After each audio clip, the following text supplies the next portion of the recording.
What was once known as a popular Cuban spot in the capital city is now replaced with a different restaurant. According to the Tallahassee Democrat, Chi Cafe closed their doors July 13th of last year, around the time COVID was spiking, to ensure the safety of their customers and staff. President Joe Biden signed into law a $28.6 billion restaurant revitalization fund that will act as a relief for the restaurants and small businesses.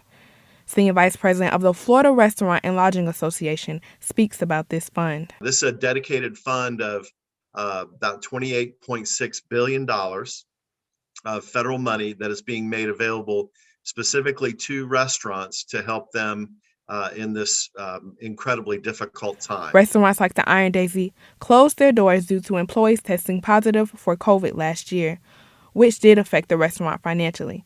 Restaurants like the Iron Daisy could benefit from this fund. And it impacted us a lot, especially the people that didn't get unemployment.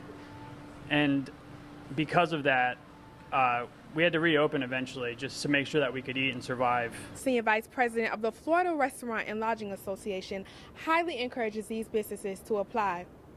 The program is administered by the Small Business Administration. The application will close at 8 p.m. on May 24th. 300,000 applications have already been received. That is worth about $70 billion in relief. The FRLA will be working to get another round of relief if the funds do run out.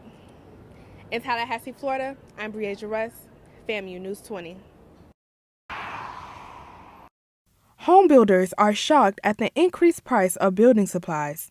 April of 2020, the price of lumber has increased more than 200%. Due to the pandemic, there has been a lumber shortage, which has resulted in higher prices. Rusty Payton, CEO of the Tallahassee Home Builders Association, points out two big implications on homeowners and buyers. That what used to take us 8 months to build is now 15 to 18 months to build that same product. And that has a lot to do because you can't find the supplies. It's hard to guarantee anything.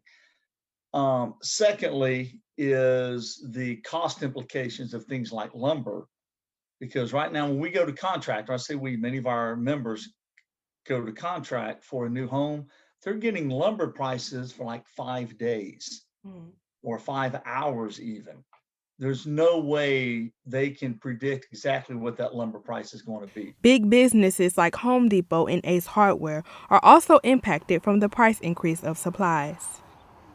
If you go to Home Depot and Lowe's and those kind of places, those prices are higher than what you would normally expect.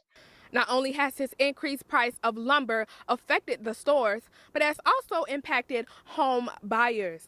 The average cost of living has increased due to this price increase. In Tallahassee, Florida, I'm Breasia Russ, FAMU News 20. Leon County no longer has a mask mandate in effect after Governor Ron DeSantis issued an executive order. Businesses in Tallahassee are allowing for fully vaccinated customers to enter without a mask. 100% employee-owned grocery store Food Giant allows for fully vaccinated customers to enter without a face covering. Night manager Haley says she feels safe with the new policy.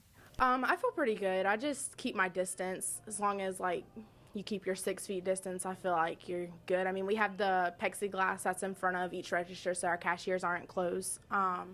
Most of the time they wear them just to for their own safety. Employees who have been impacted by the pandemic strongly feels that both the vaccination and mask mandate are optional.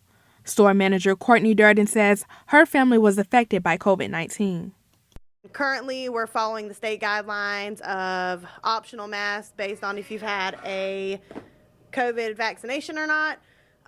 Personally, I think it should be free will. My family suffered from COVID about 1.5 years ago, and still to this day, we kind of decide on our own whether or not we want to.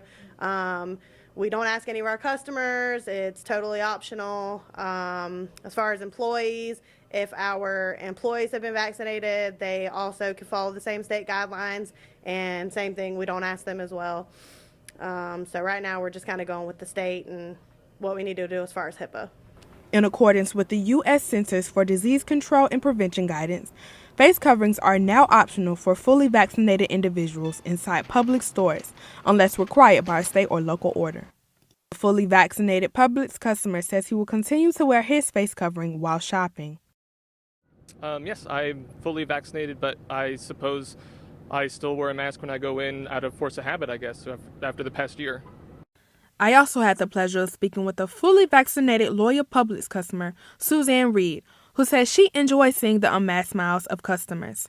Suzanne Reed has been vaccinated for 6 months and will continue to proudly shop with Publix. Food Giant is also doing what they can to keep their customers feeling safe and socially distanced.